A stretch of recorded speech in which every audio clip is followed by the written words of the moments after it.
Beautiful Saturday morning. Me family na be see on. Me go clean him for 7 hours. And then weekend you know. Many 50% extra. Obi kwa prepare fam and then we Ghana. If you about 10 hours, 100 Ghana kwa onya. Abusiafo onye bete sa o. Abrochire ya kanu. Onye mere sa. So drew New York baby a. Na ye kire wo se unua Ghana ni na gira ho no ma. Ube su. Yo catch yourself abrochire nye. Ba be fa ne ma nyina de omo be gu abrochire. Sire ni skada bia catch and say wo fa sister me so be fa me ko bi. I mean ko ye adwuma. There is a hot discussion going on, mostly between Africans both living at home and in the diaspora. The topic is staying in Ghana or Africa or traveling abroad for greener pastures. Which one is better? To one party, there are opportunities in Ghana and in Africa, so the youth should stay and take advantage of these opportunities and build a better Ghana or Africa. To the other, the system in Ghana and in Africa is on its knees, rendering the youth hopeless. So the youth should find any means necessary to travel to UK or America to chase their dreams. As someone who's lived a little over half of my life in Ghana and nearly half in UK, mainland Europe, and even Central and South America, I am going to analyze both scenarios and tell you which one is better. I am also going to use my experience of both worlds to suggest the best way to live a life of freedom within both worlds. It is a touchy subject. I hope you find it useful. No hard feelings. My name is Mickey. Keep watching.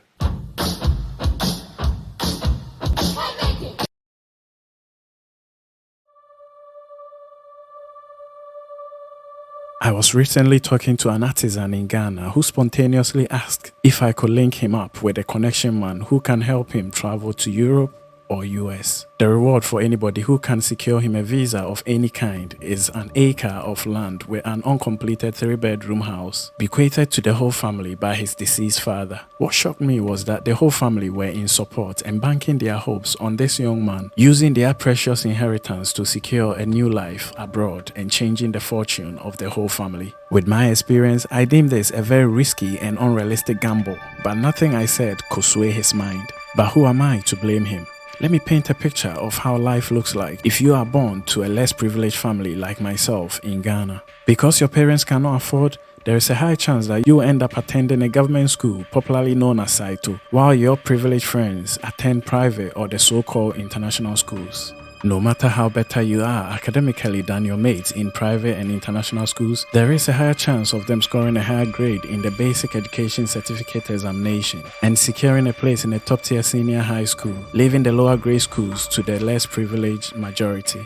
The situation is even worse if you are born in a village with no electricity, with deprived educational facilities, thanks to the government. Securing a lower grade senior high school is a privilege for these kids, and God, they are intelligent.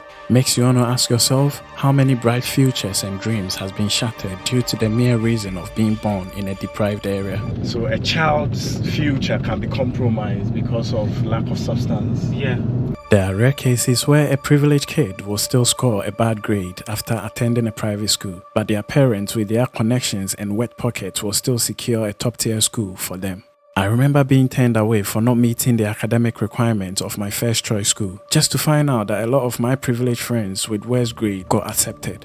The privileged, through protocol from their family connections, would take up most of the places within the few universities, with the less privileged losing out or giving less lucrative courses like philosophy, classical history, and the likes. I am sure by now you've got a gist of it. The Ghanaian system is riddled with classism and nepotism. National service can turn into national punishment if you don't know anyone or pay your way to a good placement. What about finding jobs? Let's be honest, not everyone is born with an entrepreneurial skill.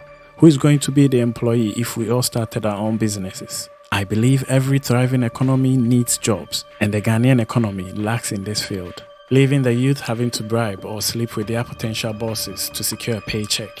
And if you refuse to get involved due to your high moral grounds, then you should be ready to watch less deserving participants take your spots. Trying to secure a business loan for those with entrepreneurial ambitions can also be daunting, and they come with astronomically high interest rates, which wouldn't be feasible. As we all know, 60% of small businesses fail in their first 3 years, and that is in developed countries. Not to mention how unstable the cedi is. Small local businesses, when set up, will have to compete with foreign companies who's got access to cheaper loan facilities.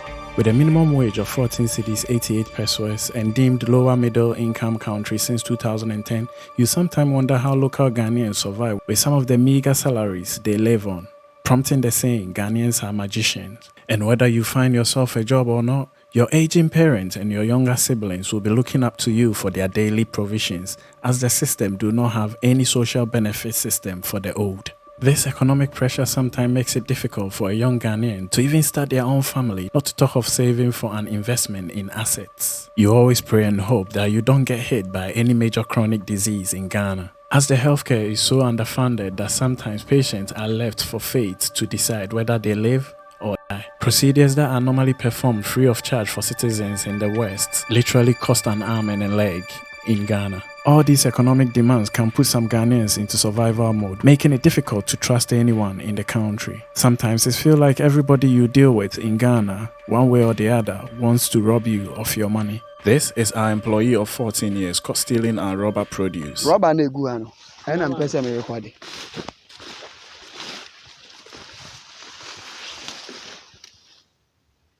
Rubber ne guano. Enya no kwa nya mi o. David me me record me open me delete na mi we delete na ye de wa de.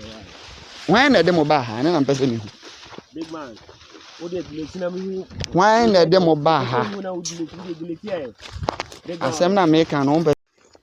Another one. Produce and so be.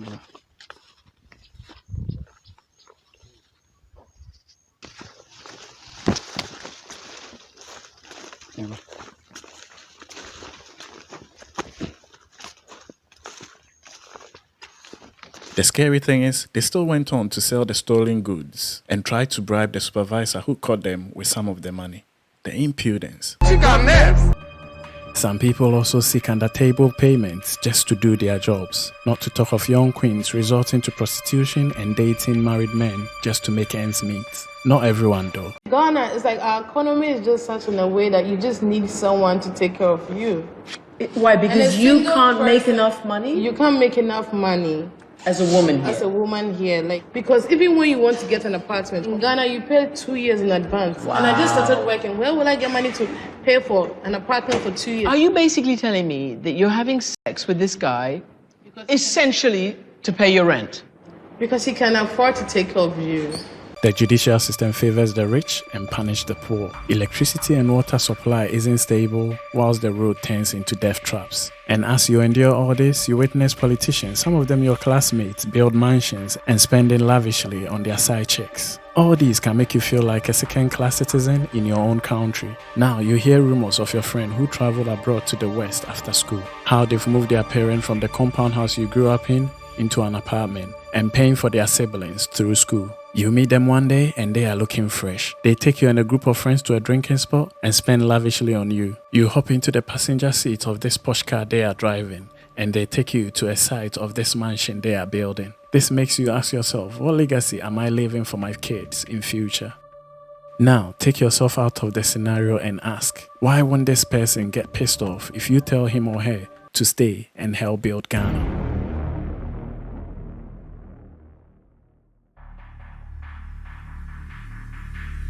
Now, you've managed to get yourself on a traveling program. You've sold businesses and properties. You've crossed the deserts and the channels. You've had some of the worst experiences along the way, but you made it abroad. Europe, America, or somewhere in the Middle East. At first, it felt like walking into a fridge, but you are mesmerized by the beautiful roads and sophisticated architecture. Let's say you've managed to secure yourself a legal document, which isn't always the case, but let's say you are that lucky. You managed to get yourself a job, not something you normally do back home in Ghana, but the money is good, so you take it anyway and you start earning some dollars or pounds. Beautiful Saturday morning. My friend really never see you. Me go clean him for 7 hours, and then a weekend, you know, many 50% extra.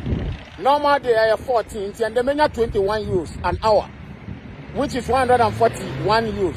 After tax, Kwamenya bear 110 and now 120. Obi kwa paper fem and then Ghana. If you bear 10 hours, 100 Ghana kwa unya.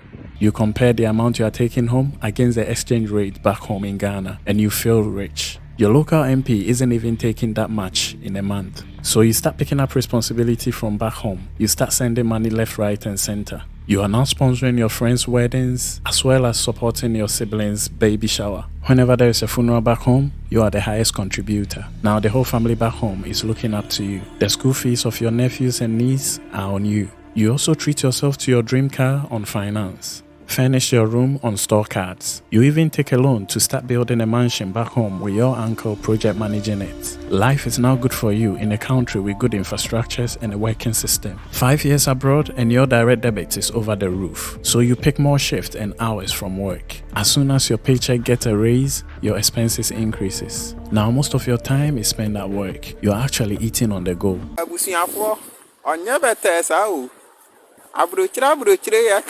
Onye mere sa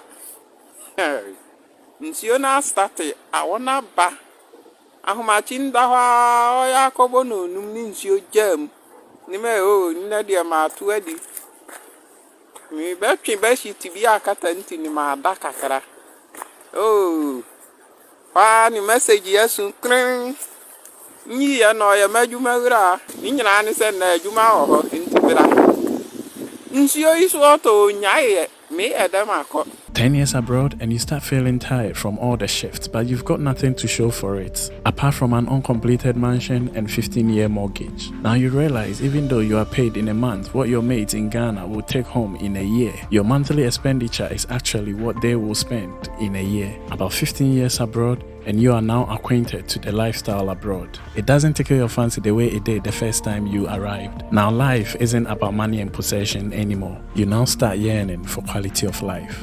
Because now you are so much consumed with work as you always have to work harder whilst others get promoted just, well, being who they are. Though your kids attend good schools abroad, they are always coming home with stories of discrimination. You've now developed phobia for the police and your mental health is being compromised. Both yourself and your partner are so busy with work that you don't even spend time together as family, and your kids are virtually being raised by nannies and the streets. Because now your life is all about going to work, coming home late, eating something, quickly going to bed just to wake up early to do it all over again. At this point, you start missing the small things back home in Ghana. The sense of community where people actually said hi to each other and not sit like zombies looking on their phones. The type of living where you know and speak to your next door neighbor on a daily basis. You don't even enjoy the processed food anymore as you now know that they are full of preservatives. At least you had fresh and organic food when you were in Ghana. Now you start developing health issues due to overworking yourself, eating unhealthy, and working in the cold. But yeah, let's focus on the current affairs. Or health. Okwaduma beba na ju no do na fe na na beti jollof wasi wanim atitie di udidi 10 o'clock 10:45 no ada. You still hang on to your graveyard shift as the Western system works, but works on your blood and sweat. You will be spat out if you stop working. All this is based on the assumption that you got a legal document the moment you arrived. Let's say that wasn't the case. You might spend your first 10 years chasing documentation. During this time, you might get cheated by people who take your money but give you empty promises. You might play hide and seek with the police and immigration officers. On top of your life being put on hold, you will have the expectation of your family back home hanging over your neck, while you miss your partner and kids back home in Ghana.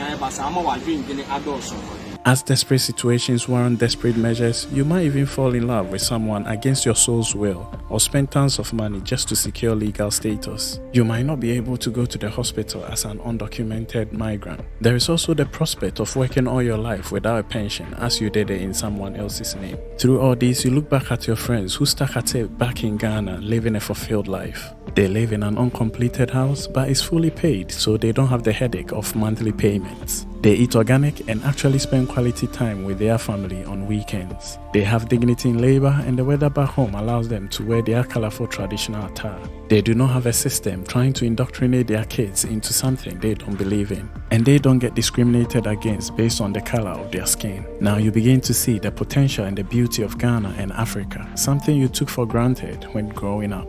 But one way or the other, you are now stuck on a foreign land. Now you are trying to raise awareness among the younger generation, your younger selves, whenever you're on social media and on phone with your family, trying to advise them to find other alternatives in Ghana or in Africa to better themselves. But you are always met with this statement: if the West is that bad, why aren't you moving permanently to Ghana?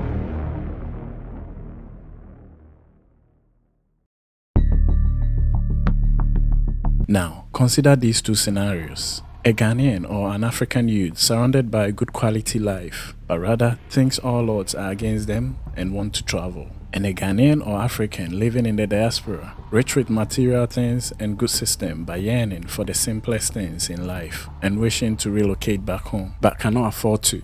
There is a common theme: lack of financial freedom, the freedom to choose where to live and what to do.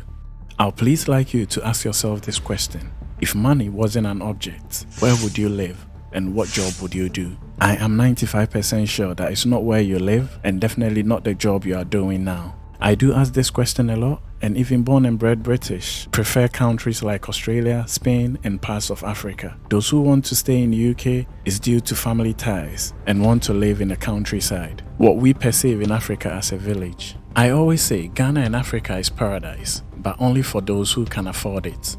In view of this, I will say it's not about where you choose to stay, but it is about the financial choices you make to achieve freedom. My advice to young kings and queens navigating their way through the harsh realities of life are as follows: believe and have faith that you can make it, whether at home or abroad. As the famous saying by Henry Ford goes, whether you think you can or you cannot, you are right. Cultivating a winning mentality produces winning attitude and habits, which will also produce a winning outcome.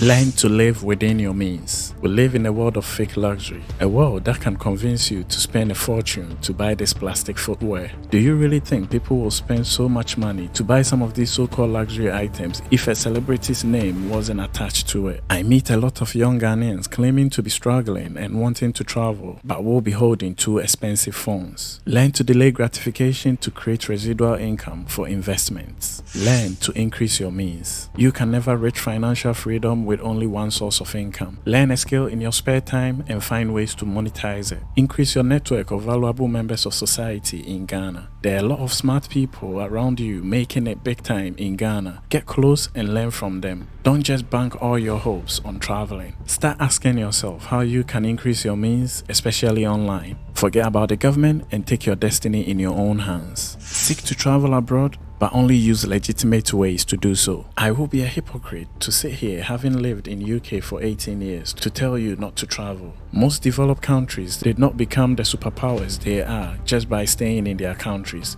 They all went out in search of what their country is missing. Traveling broadens your horizon, it provides a non-traditional education and teaches you tolerance and understanding. There is also an economical advantage that can be gained when approached the right way. However, research well. Do not think gaining any type of visa to Europe or US will grant you a guaranteed financial success and good life. Do not abandon a growing business or a career just in the name of traveling to the West. If you manage to travel to the West legitimately, be aware that it is a spending culture where money is made and spent as the system takes care of the future of its citizens. So do well not to overindulge yourself in that culture. Cut down on the expensive Christmas gifts, white weddings, gender reveal parties, and save some money to invest in assets that can make you money passively. Remember not to close the door back home, as the saying goes, and mabiara niwa uwan in takrama form. You might not always enjoy the West, for there is no place like home. And finally, let's always use our economic advantage and whatever we've learned from the West